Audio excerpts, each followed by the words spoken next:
恋谁吃香？这种长相超好看。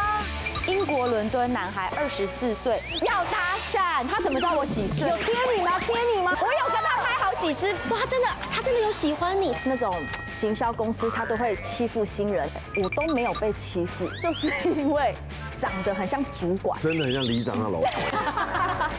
逆鳞脸蛋很吃亏，超龄长相更悲惨。你长相比较成熟，但有个很好处，你站出去，人家就会先怕你。哎，对不你在对？管呢？而且我不笑的时候脸又很臭。他们这种脸如果不笑，人家会觉得刚刚好，但我们不笑其实会被骂。他是不是很骄傲？他干嘛那么难相处？不笑就会觉得我们有坏处，你有心机。如果我们一直笑，人家会以为我们是神经病。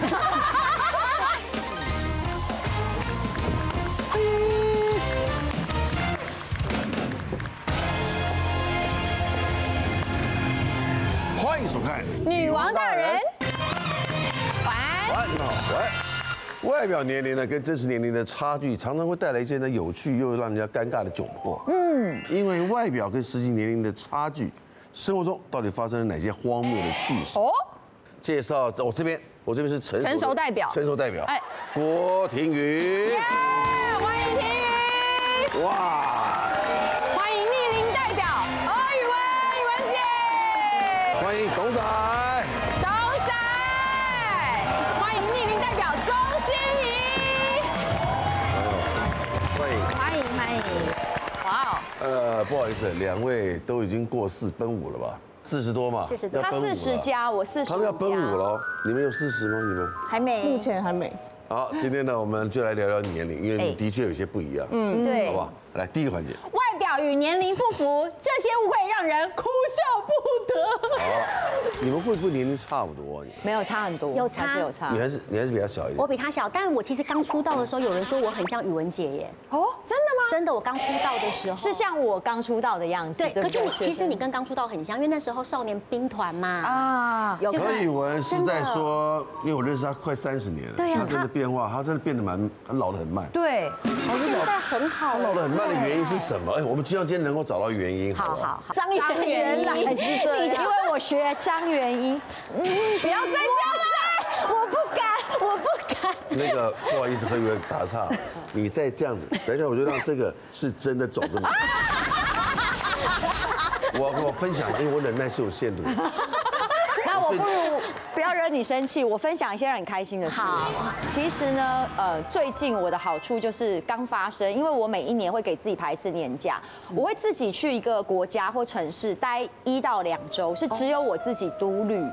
我在清迈的时候呢，我到了就会发一些我做瑜伽的照片。然后那时候有一个国光女神拉拉嘛，她呢也算是保养得很不错，但是呢在我面前就是小巫见大巫了。她看到我在做瑜伽呢，她就一个心痒痒呢，就说：“哎，宇文姐你在做瑜伽对不对？因为清迈很近，泰国很近，她就说我买机票来看你，我跟你一起做瑜伽。”哦，你们这么要好哦。我跟她蛮好的，然后她是网红类的嘛，你知道，她就安排超级多，还有包车、看庙，然后景点，然后我就整个人的瑜伽行程被打乱。但是我觉得被打乱之后，我当然就舍命陪君子嘛，我就说那既然这样一条龙，我说我们好久没去夜店，我都戒酒了，我说我们去夜店看一看。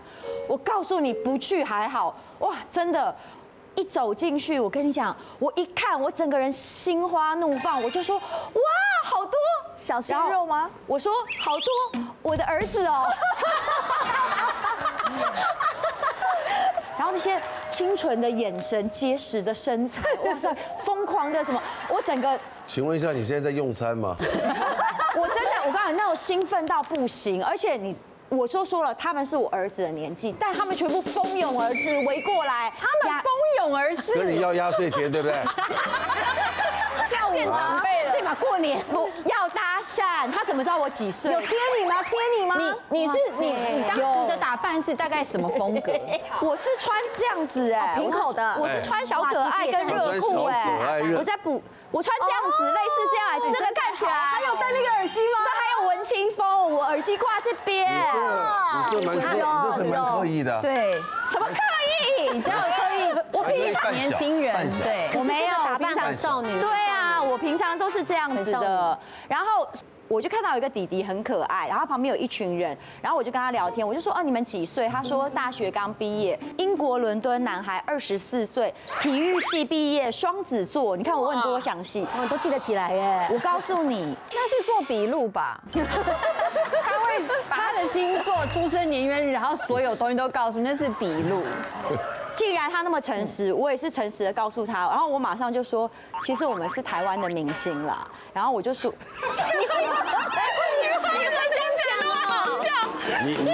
我说真的，郭靖宇，你有曾经跟任何人，就是台湾人以外的人说你是台湾的台语歌唱将吗？你应该不会这样讲。出国的时候你不会这样讲，不会。等一下，那我要讲为什么是这样，这个是拉拉先讲的，因为拉拉是网红出身，他就说认识的人确认过没问题，其实你就叫他追踪你啊，多一个人追踪就多一个赞哎。哇哇哇！然后拉拉就马上说这是我的 IG 这样子，我们很诚实哦，如果交朋友可以，但是我们不习惯在夜店交朋友，然后我们现在我们也不喝酒，如果你要见我们，明早11点星巴克见。哎，你看我们是不是很健康？很健康，11点哪有早？我早上8点起来做瑜伽的人。这样子约的？对，所以我不敢这样约，我不敢。我也不敢。不是，因为大家住在同一个区，而且我们是2个人，他们有一群朋友，所以不是啊。我约完他不来也没差，没想到隔天他10点半就直接私我哎，因为不是留了 IG 吗？他就私我说他已经站在星巴克了。哇塞！哎，他可能喝到，他是有喝酒，我们没喝酒，他可能喝到4、5点呢，他也来了。然后这时候我就从身后拿出一支脚架，然后跟手机我说，我有跟你讲过，我们真心要交朋友，我们是明星吧？来，我们今天来拍短影音。太突然了吧！这叫太突然了！哇塞，真的假的？我有跟他拍好几支，拍在我的 IG， 你看，我们还很用心哎，我们把它拍成一个剧情，2女争1男，真的哎，有个男的，我有看到哎，对，这就是这个男的，就是这个小鲜肉，就这个小鲜肉，他很可爱哎，24岁。我们自己改编剧情，我还想，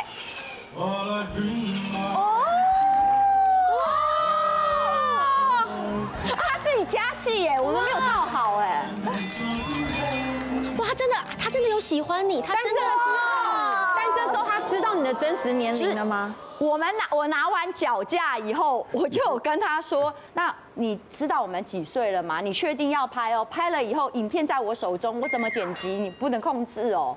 然后我就跟他，这时候我就把我们年纪说。小以大义了。对。他听到年龄以后，我们有买机票回英国吗？他听完我的年纪，他有愣一下，他真的有吓一跳。他就是想要22两轮，快2轮。对啊，快2轮哦！我的妈，你不要。后来他就主攻拉拉，我也其实很欣然的接受。他主攻拉拉，对，拉拉被攻陷了。拉拉没有因为他不是拉拉喜欢的菜啦，他比较是我喜欢的菜啦。听完了何以为，接下来我们来聊聊，你们为什么要哭呢？来。你是不是想跟我去清迈了？我想跟你去，我要贴。什么？我要贴？冷静。你一直表现肉欲横流的样子。小鲜肉不贴吗？要贴吧。你冷静。好，冷静。倒贴了吧？我要。来，东仔。你的成熟的长相给你带来什么样的哭笑不得？首先大家应该知道，群人影片里面，光是演妈妈角色或阿嬷角色最多的一定就是我。的确，那没办法，对不对？因为以编剧，你不能叫郑医生去演嘛。对啊，他是有争取过来，因为他也想要演一些妈妈类的角色，所以首先，因为我问过那个编剧展荣、展瑞、尼克、石头嘛，4个男的，他们都说我们在写本的时候，通常会先以长相会想象你们讲出了台词，就好像让你们本色演出这样。对，所以我听完这个答案，我也不知道该不该开心，看的不是演技，看的是长相。好，这是第1点。然后在第2点的时候，你知道大家高中的时候，因为我高中也就真的长这样了。然后呢，你去挑衣服的时候，然后你也会很希望，就是店员可能会介绍一些适合你的衣服给你穿，然后说看看啊，妹妹看看啊，想他叫我妹妹，至少知道我是这个年纪了吧？他说要不要帮你介绍这样子？我说好，然后他就先拿了第1件雪纺纱。超我高中生哎，就是你现在就是有没有就是那个年纪里面，对，我们在16岁的时候不会穿这个，对，我就说啊没关系，我是要穿短版的，我不太喜欢，对，好，然后我就继续挑，然后长洋，他又拿第2件长洋装这样，然后就想说哇，这个再不走的话，他可能会把整间店所有再不走就要去亲家母那一区了，30家以上的衣服都拿给我看，我就觉得真的有长得这么操劳吗？然后到了大学的时候，因为也还是这个脸，然后因为我们读的又是歌仔戏，哦，就会比较更成熟，妆比较浓，妆会浓，对，就是那个时候因为很流行烫那种蓬蓬头，亲家母。哇塞，你这个真的，你很适合哎。你说我适合歌仔扮相吗？哎，我知道为什么他要拿雪纺纱给你了，那个是大学的时候了呢。这很像是你平常的施着哎，看不出来几年前了，对，看不出来，看不出来，像昨天这样子，大学拍这样哎，20岁拍这样，不是这个是仙女哎，不是仙女，是仙女妈妈，瑶池金母，姚笛金六换边，祝生娘娘之类。瑶池金母啊，是仙女啊。有是仙女，是仙女。然后因为那个时候我们很流行烫一种，就是比如说烫一种卷，比如说有小卷直的，然后什么平板夹这种，就是卷头发。然后我就去上舞蹈课，然后就大家都要等嘛，等老师站在旁边，然后就有个小朋友就说。老师，请问一下，这堂课几点下课？然后我看一下左右，就我一个人站在门口。我不是老师哎，我跟你一样是同学生。好尴尬。其实你的打扮跟大家是一样的耶。对啊，就是学生打扮。可是我就被误认为是舞蹈老师这样子。你长得是对啦，你长得是比较像里长他老婆。真的啦，你长得就乐善好施的样子。对，会瞧事情的那种。你看。哎，对耶，你很会瞧事情的，然后感觉社会历练很多，你很会瞧事情的人。果真真的出社会之后就要瞧事情，制片要瞧事情嘛，瞧场地嘛。很适合你的，你看，对啊。有没有以前就很爱穿这种？他其实蛮成，这样很成熟，这样很成熟。这个你的打扮真的很超啊。对，这样好成熟。哇，你看这部亲家母，这个也是在泰国啊，就在泰国，对。你就是没有跟我去泰国，然后大家就你在泰国街头没有违和感呐，一定会有人跟你问路的。有，还真的有。我在屈臣氏的时候，他先跟我讲泰文，然后我才哈。然后我也不是 what， 我说哈，完之后就说啊 sorry， 然后就去逼这样子。你真的，这也是一种技能呢。你真的长得很成熟，穿着打扮也改变不了。来，钟欣怡，你呢？我啊，好，那到年轻这边的代表。年轻。来。我就是这件事情刚好在今年过年发生的，我们是全家人去日本。有。然后其实常常我们到国外都是新哥一个人搞定，就去那时候我们要租车嘛，不管去哪里他就一个人搞定。都自驾。对，他很喜欢自驾，他觉得自驾非常的舒服。然后他要去租车的时候，很长时候就是我跟2个孩子在玩。他一个人走前面要开始找路的时候，也很长是我牵着2个孩子在玩。那事情是这样的呢，我们到了日本机场，他就去租车了。那我同样的还是跟我2个孩子在那边，然后这个时候每次在机场，我最常玩的是什么？就是黑白菜啊、讲手布啊这些游戏，就看起来很幼稚的，可是也只有这样可以玩嘛。好，这个时候呢，就有一个外国人来了，我以为他来问路，但我其实没有看清楚他是什么国家，可是看起来不像美国。他直接来，我觉得他应该在旁边观察了一阵子，他就来直接看着我，他就说：“可以一起玩吗？”哇，我会想要剪刀石头布，黑白菜，男生女生配。对，外国人会走过来吗？你这个问法，我会吓到我呀。May I join you？ 他是问 Can I have your IG？他跟我要 IG， 哇塞！这时候你就要跟他说，我是台湾的明星，我跟你说，我不敢讲。其实我的 shock 是觉得，怎么会有人在这个场地跟我要，而且是外国人？因为我不觉得我是外国人的菜。但看起来多大年纪的人？应该30几，20-30岁，有点成熟，有一点成熟，不是那种 young boy 那种。对，不是 young boy， 都20-30岁。然后这个时候我就赶快看向女儿，我女儿其实蛮厉害的，她是那种。保护妈妈。几岁了？10岁。啊，当然这10岁，他直接这样。4年级，4年级，他英文很好，他直接瞪着那个外国人 ，She has no IG， 他直接是那个很凶 ，She has no IG， or she has Facebook。但这个后来这个老外也就悻悻然的离开了。好，重点是我老公走回来了。他一走回来呢，弟弟很可爱，弟弟7岁，弟弟说，爸爸，我跟你讲，刚才有个老外，他有认出妈妈耶，他可能知道妈妈是谁耶，他有认出妈妈哦。然后爸爸说，谁呀？是谁啊？在哪里啊？在哪里？姐姐就说没有，好不好？那个人他在把妹。姐姐都知道。姐姐马上就跟爸爸说他在把妹，爸爸就看着我这样。10岁就会讲把妹，他很知道。当姐姐说出把妹2个字的时候，我想说哇，我孩子好成熟哦，我孩子还救了我呢。知道很多事。因为我当下，老实说了，我们都40有岁了。老实说，现在有任何一个年轻人跟我搭讪。我其实会觉得尴尬的，所以我在美国的时候啊，很好笑，美国人通常都看不出来我们的年纪嘛，对。然后我们在美国打扮一定都是 T 恤跟运动短裤一样。我到了美国，我会打算当一个废人，因为新哥的英文太好了。然后那一天我记得是一个晚上，我们就去那个一个连锁店，是吃松饼的店。新哥要开始看 menu， 要开始点餐了。哎，你们想吃什么？巧克力口味、草莓口味。点完之后呢 ，waiter 走了，新哥的脸变了。哎，我说怎么了？因为新哥永远不管吃什么，永远都要点2球巧克力冰淇淋。哇！他不管吃什么就是要2球，而且很大球。我说怎么是没有冰淇淋吗？他说不是，他刚刚说我是不是丧偶？怎么会问这么没礼貌的问题啊？他看着他在点餐，因为我们是不是都没讲话，我就一直在跟我的孩子们玩嘛，嘿嘿嘿这样玩呐。然后呢，他以为觉得他1打3，对他觉得我是大姐。然后旁边2个就是我只是生的比较早，然后他丧偶，然后他没有老婆，他很可怜，他带着我们3个孩子出来吃饭，没礼貌了吧？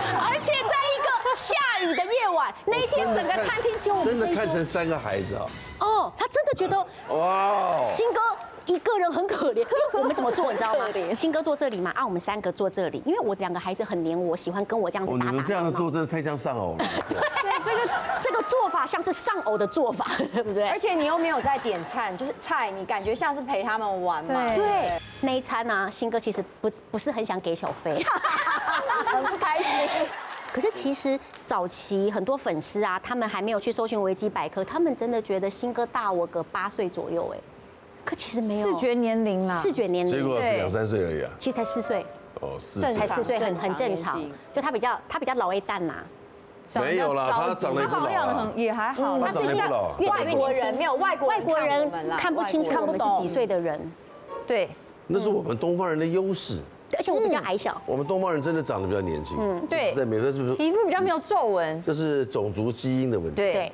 刚刚那个欣怡姐讲说，老公看起来年龄感觉好像比你大8到10岁，实际上4岁。但其实我老公是比我大7岁。但有一次呢，就是我们刚开始在交往的时候，因为我以前都会剪短发，那时候你认识我，然后又胖胖的，然后又很黑，不太会打扮自己。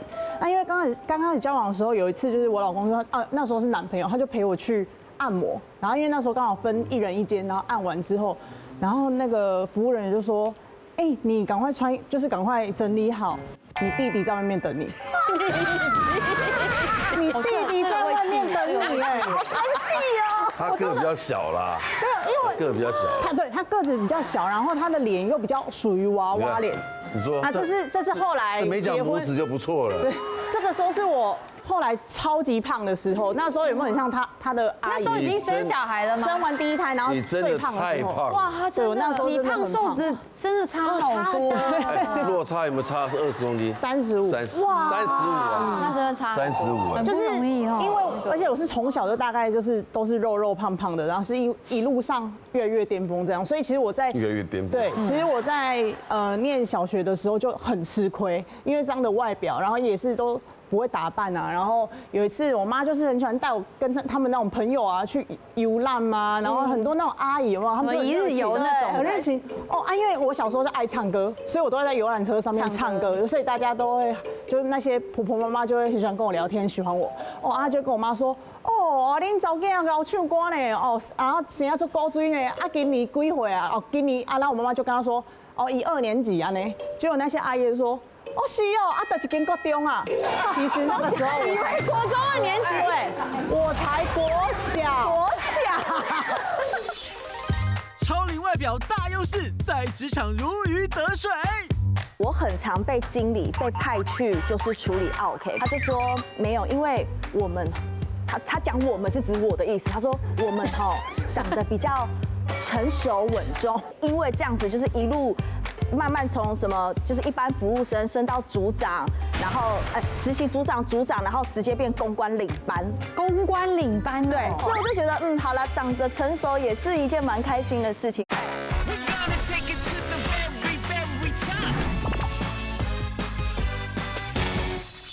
我妈妈就跟他说，哦，1、2年级啊呢，结果那些阿姨就说，哦是哦，啊，到一间国中啊。其实那个时候以为国中2年级，对，我才国小。我没有听过有一个小二被看成国二。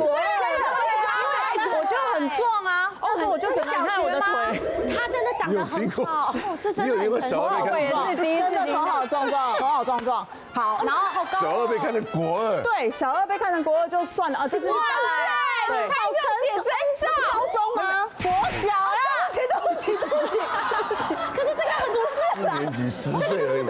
对，4年级，国小。你这个你长得很像16岁，没有太多18岁。了。因为以前小时候国小大概4、5年级开始在歌唱比赛，那其实那时候在南部歌唱比赛，很多爸爸妈妈都会带我们出去什么庙啊，或是什么乡公所、镇公所。然后你知道吗？以前大家都要比赛，就是穿衣服、服装仪容也是一个分数。对，所以以前妈妈还会带我去做那个全身亮片装。哇！全部蓝色的，然后因为他要唱很成熟的歌嘛，以前唱那个什么《为爹转安扣》啊，所以就不自觉就突然就被打扮得很成熟。然后到了国中的时候，应该那时候我已经我是高中状态，因为我读的学校是国高中一起的综合。对，然后我记得那时候都有有一个好像不知道礼拜几都有一个便服的时间，对，然后因为以前高中就会帮学校招生，所以都会去表演，然后有时候就会稍微打扮一下。然后有一次就从校外去招生回来，然后就有一个学妹看到我就是因为我看到她穿国中部的服饰嘛，她要走过来说：“阿姨，你要来找谁？”叫你阿姨。当下我就想说。不好意思，我是你的学姐，我就很尴尬，你知道吗？因为我又长得很高。哦，对，你是学姐，那你毕业多久了？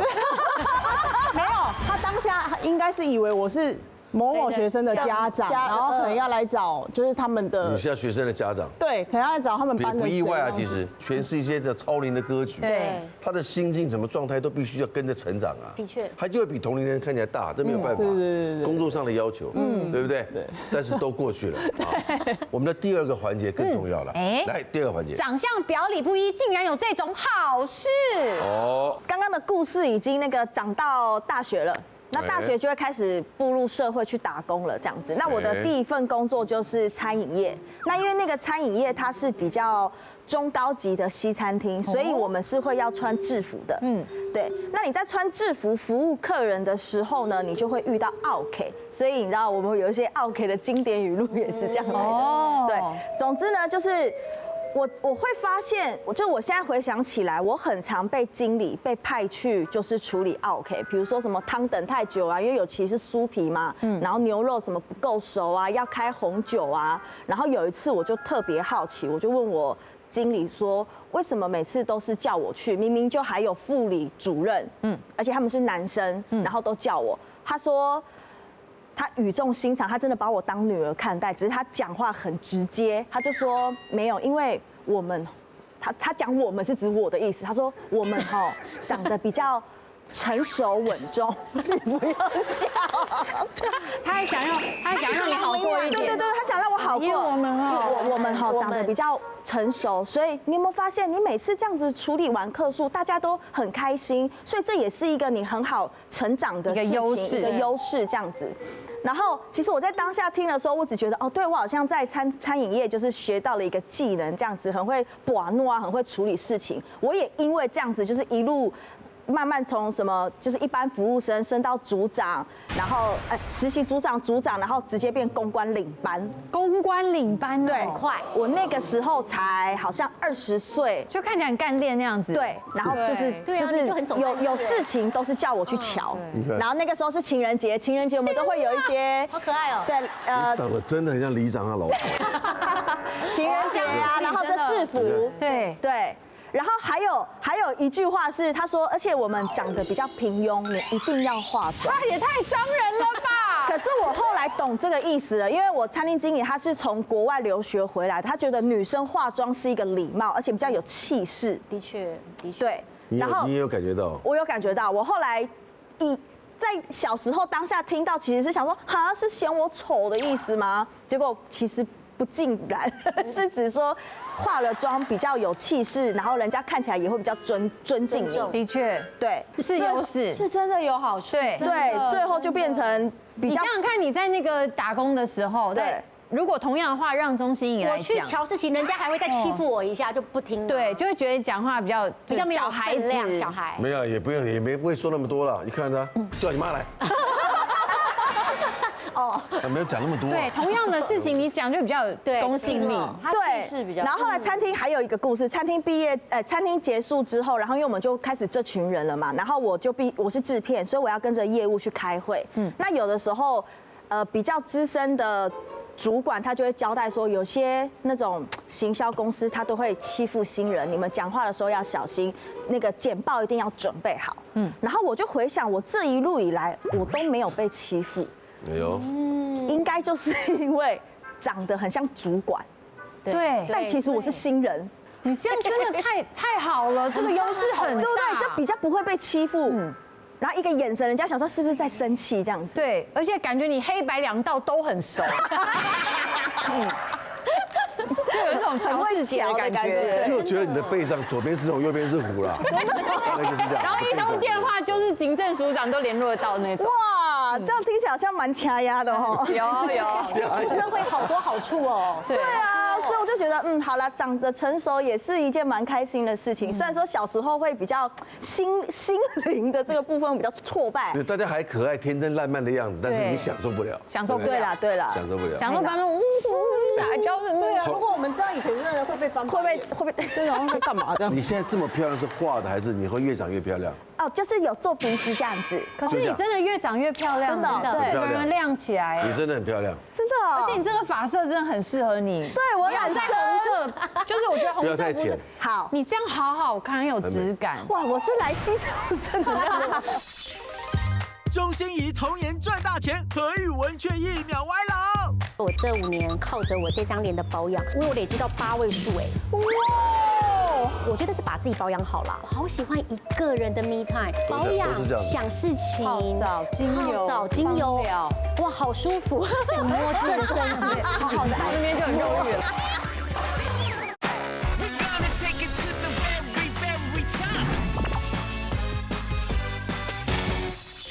好好看，很有质感。哇，我是来吸收正能量的，情绪价值给好给满。你现在真的很漂亮，很漂亮，真的亮起来。把持。我不说场面话的。好，谢谢。我就是靠着这一张脸嘛，我觉得是把自己保养好了。然后我觉得像宇文姐是瑜伽嘛，我自己本身的个性就是比较幼稚。就是爱玩一些幼稚的东西，你是心态是？我心态幼稚，而且我其实虽然是2个孩子的妈，我现在40有3，但其实我很多的想法跟勇气跟冲出去的，我其实还是很像小孩。哦，我想要做什么，我就现在就要做。我觉得有些东西就是还是有一股任性，对不对？你怎么跟我老公讲一样的话？屁孩的任性，怎么会这样？我认识你，可能在你老公之前吧。对，就是个性有可能在长辈的心里。偏欠揍，真的很屁啦，很屁。后面没人长辈，就你，我长辈。对，就是比方说不按照牌理出牌，计划好的事情我不要，我就是要有别的想法。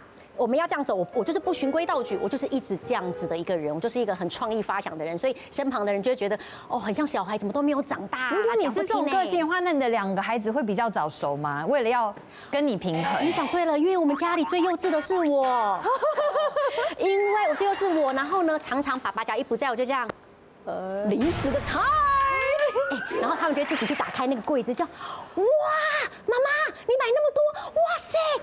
不要跟爸爸讲，都妈妈你买给谁的？我说我们的，耶，没有爸爸，所以常常是我们3个玩在一起。难怪他会被认为是丧偶，因为你们看起来就是一群。然后我们就3个队一群，然后很长那个画面啊，看到新哥就这样。啊，真的是够了，真的是够了没？然后只要我们到了好迪士尼任何一个地方，我永远是冲第一个的，耶！快点跟上，我们要早上6点起床。我就是这种个性的人，我觉得这样的心态很容易永葆你这个活力真的对家里很重要哎。对我很重要。我后来才看了很多的报道，跟一些大哥大姐的分享，一些在社会上观察人类结构的，一个家里面的兴旺，这样的妈妈非常重要。她等于是精神支柱。这样子的妈妈。你就像冷气，你就像洗衣机的核心有没有？洗衣机的核心，你是整个转的，你是把漩涡转起来的人。真的，妈妈就要这样。对，帮我跟新哥讲。妈妈死气沉沉的，这个家里面多半也是这样子，抑郁寡欢的。对，真的。然后常常我们在开车，所以我觉得很厉害啊。我都带动唱嘛，唱歌。常常新哥只讲一句话：2个孩子够吵了，再加上你的分贝好吵。因为我声音真的。难怪我说你老公怎么现在都有点重听了。真的是这样子，因为我声音又大，然后讲话又要这样，好，我觉得心态还蛮重要的。然后第2个，我觉得是因为笑容常开以及保养。其实我在保养的这个步骤啊，我其实还蛮认真的耶。如果我今天要洗头、我觉得你跟何源应该都差不多是。我很喜欢老公、小孩都去睡觉，我好喜欢一个人的 me time。这个时候我都不会打，我其实不常看电视了，但是我就会去做自己的事情，去想事情，去感受今天我遇到的人。厕所一待就1个半钟头。哦，对不对？保养、想事情、泡澡、精油，哇，好舒服！摸自己的身体，好好的爱那边就很肉欲。什么叫摸自己的身体？哎，我觉得摸自己的身体其实很重要啊。早上起床会做一件事是这样，它是伸展，但是我是这样做，然后抱住自己，然后我会告诉我自己说你好棒。哇，这好棒的学习。而且它真的有伸展，你可以这样，你就这样吸气，然后吐气。然后我好棒这样子，然后我会做好几次，但是它真的也有伸展。我好棒。对，你说不要说出来啦，就是我也需要哎。对啊，就是就这样。而且你对啊，它就是你告诉，它是一个瑜伽的伸展。以前我们教课的时候会这样用，很舒服，而且还会拉到，它真的有拉到。我有感觉，你看这样。要大对。我好胖。那也是真的。你干嘛？你在爽什么？没有，我觉得自己蛮重要的啦。对，我觉得这个好棒，所以就是保养自己嘛。可是我觉得我这张脸呐，在生了第2个孩子之后，我觉得我现在回想起那时候我们在主持《冲冲冲》，跟现在，我觉得年轻的时候会仗着自己年轻，我会不卸妆。我就直接隔天去拍戏了，我很少卸妆，好伤哦，就好伤。可是以前不懂，你仗着自己年轻、青春无敌、有本钱，反而是有了孩子之后流失太快，你反而会比较用力的保养在自己脸上。然后我生完了第2个孩子之后，我觉得我这5年靠着我这张脸的保养，我赚进了很庞大，就是业配啊、代言啊，他有说服力了，真的赚的比过去10年还多。你真的太有说服力了。然后我那时候还觉得说，哎，是不是我是走老运？可是后来发现。常常很多人会有心灵课程说啊，把自己顾得好，钱就会来。可这是真的，因为它是一个好的气。那你把自己都维持着，走出去就你说发生什么喜事啊？对，就算你昨天你可能跟你老公吵架或什么的，这都不重要啊，因为你把这个维持好。所以就算昨天吵架，今天还是开心的跟真的一样。对，我真的很正能量，因为我吵完我就忘啦，就谁不会吵架？这好正常哦，大家本来就会斗嘴。可是我在保养那个时候，我记得我在前期这5年吧，我接下的代言。我有累积到8位数哎！哇！而且是只有代言，他有其他业配啊，对，其他还有其他。然后你知道吗？现在就连我的2个孩子会说什么，你知道吗？什么？我要出门，或者是我会生气，说不要再让我生气了。姐姐会出现，弟弟乖一点，妈妈的脸很重要。姐姐这是什么动物？姐姐是一个很聪明的天蝎座，已经社会化了。好多小细节，他很多小细节知道。因为弟弟会让我很生气，因为弟弟比较皮，男生嘛。我其实讲一句事情，他都不会动作，哎，就耳背呢。我要讲10次，10次之后我就说天哪，啊，我的皱纹都要出来了。姐姐就这样，妈不要生气，交给我，你不要老，你的脸非常重要。弟，你啦，他好像经纪人哦，对，他好可爱，妈，你都不要生气，你明天还要上节目，弟弟，妈妈要讲几次，然后就会更大声。超龄哎，逆龄脸蛋很吃亏，超龄长相更悲惨。长相比较成熟，但有个很好处，你站出去，人家就会先怕你，对不因为你在对？管呐。而且我不笑的时候脸又很臭，他们这种脸如果不笑，人家会觉得刚刚好，但我们不笑其实会被骂。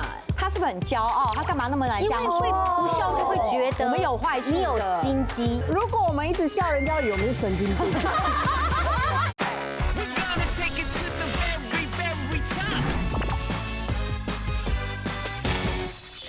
然后爸爸这个时候在洗澡，说：“爸爸，因为他的声音也很大，爸爸在洗澡会以为是我们3个在吵架，超像的。爸爸喜欢说：你们3个又在吵什么？谁又在骂谁？没有啦，就是我的脸很重要啦。就这样，很可爱。感情好的一家人哦。可以你有像他这么保养吗？我其实应该不遑多让，但是我觉得他刚刚讲他跟他的孩子很像，就是好姐妹、好朋友嘛。我也是，但是因为我的原因比较不一样，是其实我没有什么童年跟青少年的时光。陈哥知道，其实我15岁开始拍广告，我16岁就出来赚钱养家了。那当然我从小的家境也不是很好，那所以我发现我跟我孩子会变朋友是从。他大概2岁半，第一次看一个卡通叫《米奇妙妙屋》。哦，我知道米奇妙妙屋嘛，对不对？那我第一次打开电视看我孩子应该要看的年纪的卡通的时候，我哭了。我是真的哭了，为什么？我就想到我小时候怎么没有过这种时光，我是自然而然哭的。然后我以前在看香蕉哥哥、草莓姐姐跳舞，我会哭哎，天线宝宝我也很感动哎，哇！然后我就觉得很诡异，后来是因为这样，随着孩子慢慢长大，我一边疗愈自己，一边比如说我有学蛮多心理学的东西的时候。我就发觉啊，其实他们补足了我童年没有的这个缺点。那所以我就自然而然的，我会想要跟他们玩一样的东西，是我没有那些童年。像我大女儿今年要12岁了嘛，所以她已经接近青少年了。他们最喜欢的是 K-pop， 陈哥常常说，就是我怎么那么疯 K-pop？ 那是因为我15岁就出道了，就是我们。比如说，当时我应该是要封可能那些港星的时候，可是我已经在工作了，我可能就会看得到这些港星，我已经没有遐想了，所以我也不能把他们当偶像，因为我已经在这个行业，所以我没有那种追星的时光。啊，你现在在过年轻的时候，在叛逆时候的那个自己。对，所以我以前是不会想说，因为他个子还比较小，就是他是真的可爱型的。那我觉得我应该算是清秀佳人款的。你是没有人这样自己说的。他是清秀佳人啊，是啊，他出道你出道时候真的是大概知道，可是因为自己讲，有一点。因为我要讲区别，就是他是清秀佳人，就是我要讲那个区别是，其实我认为我看起来不会像我女儿的姐姐。但是因为我变成跟他们很喜欢，像每一个韩团我都会跳，然后我都会聊之后，那个心态变得很年轻。他们让我重新再活一次，甚至我热爱保养的心，保养到谁40加还在出写真年历跟保养书，就你。因为现在我们的国人平均寿命真的很长，我认为40岁不算是中年人，因为如果正常来讲，我们可能会活到80岁。所以我常常分享给我粉丝的话，就是说，如果你40岁你就开始不努力、不保养，或是没有想要学新的兴趣、脱节的话，你还有40年呢，你还有一半的人生呢。所以他刚刚讲他保养接了很多代言，其实我也是对保养品很有研究，你也超有说服力的。我认为真的是只要你勤劳，然后慎选保养品，然后很认真的在保养，他老天爷会给你看出来你的就是付出的努力。像我最近有用一款是绷带霜。拉提吗？是拉提吗？是不是？因为我们其实以前啊，像年轻的时候，有一阵子流行美容绷带，就是瘦身那种缠腰啊，缠哪儿的？我最近自己的法宝是擦一款绷带霜，用擦的。对，用擦的保养品，它会让你更紧实。对，没有，你保养要日常做起，医美是一时的，你的保养要持续，要接连，然后加上运动跟饮食，它就是基本功啦。对，所以请你把基底打好，要用一款绷带霜，我今天有带来介绍给大家。太好了，我就是用这一款逆龄新生紧致乳霜，让我的脸永远紧致 Q 弹。我先打开来跟大家看一下，好不好？它里面当然就是一个正常的乳霜状，不过你们可以先试用看看。它比较特别的是，为什么它可以让脸部的支撑力呢可以加强？是因为它里面用的是深1级的胶原蛋白。那因为我们脸部呢会流失，现在大家也都知道哦，补胶原蛋白很重要。那补的不够好，不够多，那就某好，但是它是深1级的哦。那其实呢，除了深1级的胶原蛋白之外呢，一般来讲，我不知道，像心仪跟我应该都知道，有一个成分很厉害，它不是皮拉提斯，它是普拉斯链。有没有听过普拉斯链？普拉斯链很厉害，是什么呢？你只要有在保养，普拉斯链就等于抗老。没有贵妇的保养品啊，百货公司专柜全部都有添加普拉斯链。贵等于贵等于抗老等于有效。它这个成分就是专门针对熟龄肌。那普拉斯链是一个，就是它可以在修复新生跟紧致抚纹特别显著的一个成分哦。然后通常呢，一般专柜级的保养品，我看成分是10%就已经蛮多了，但是这一罐绷带霜是加到30%，哇，这么高啊！它本身这个成分很新，然后加上它又给到足量，所以呢，它对熟龄肌就更有效果。好好推哦，而且都不会黏很润的，真的，我都忍不住擦一下脖子。对，真的。你看它是乳霜状，但是呢，它其实擦起来的时候像白色的奶油。你擦下去的时候，你会觉得它很滋润，然后呢，因为它里面呢有黄金双效，它有黄金猴把油跟乳木果油，然后再加上所谓的生态6生态，都是专门可以延缓老化的成分。然后你擦上去的时候，你觉得很滋润，但是我刚刚是勾一坨，哎。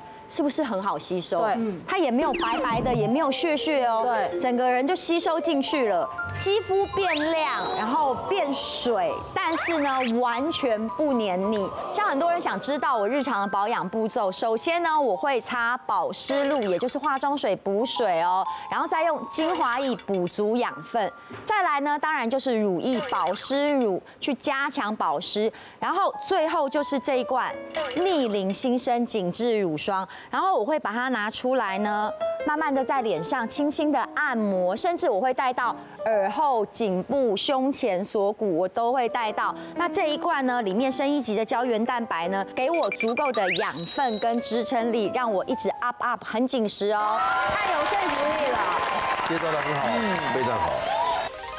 娃娃脸好困扰，意外发出炫耀文。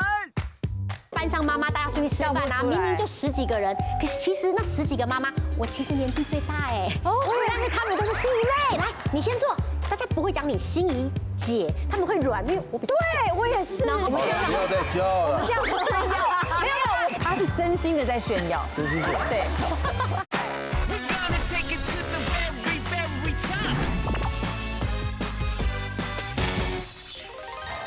今天这一集不知道为什么蛮有正能量的。对啊，对。你不要说他们天生看起来操劳，他们其实靠后天努力，让自己越长越年轻，这感觉也是。对，整个是倒着生长哎，越来越跟自己的实际年龄越来越接近。对，对不对？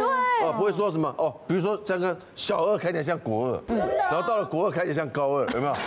但我觉得虽然长相比较成熟，但有个很好处就是很多人就会很放心把事情交给我们。对，他好像就觉得我们懂很多，看起来很可靠的。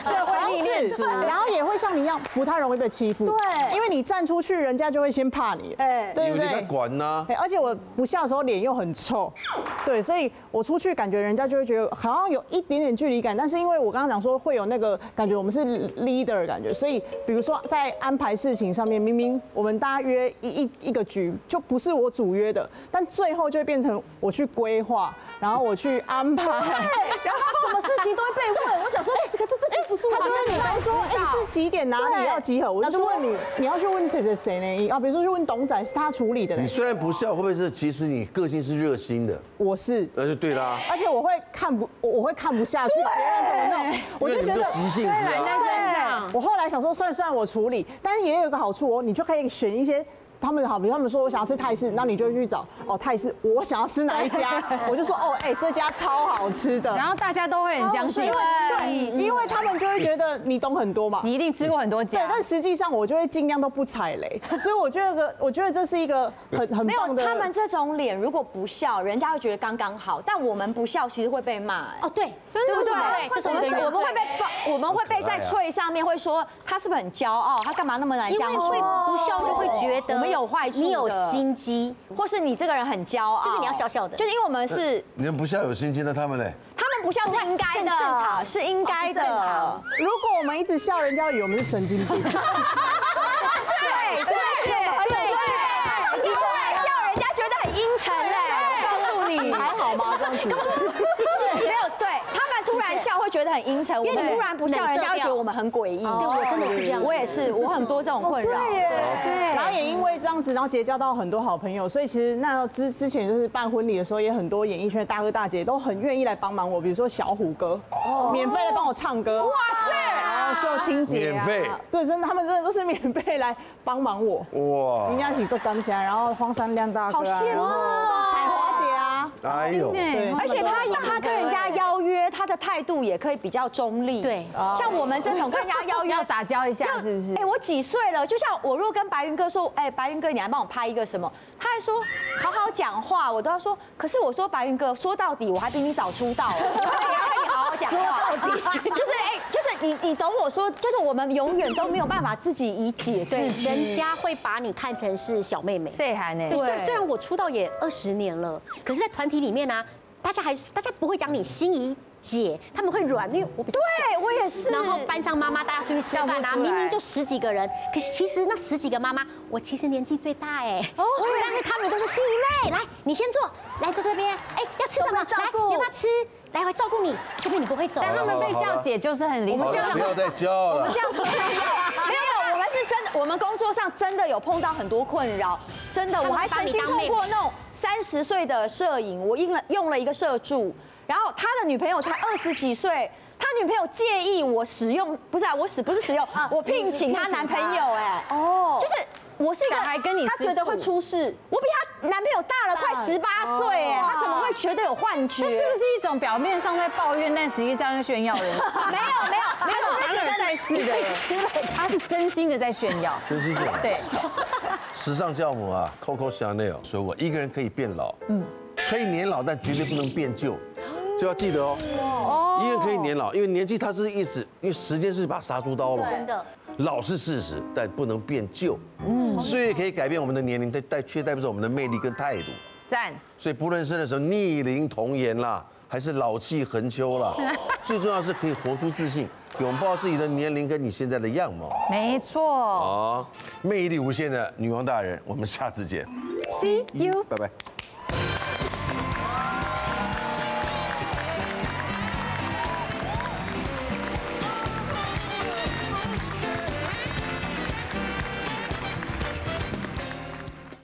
快订阅未来中文台 YouTube 频道，开启小铃铛就可以看到最新的女王大人哦。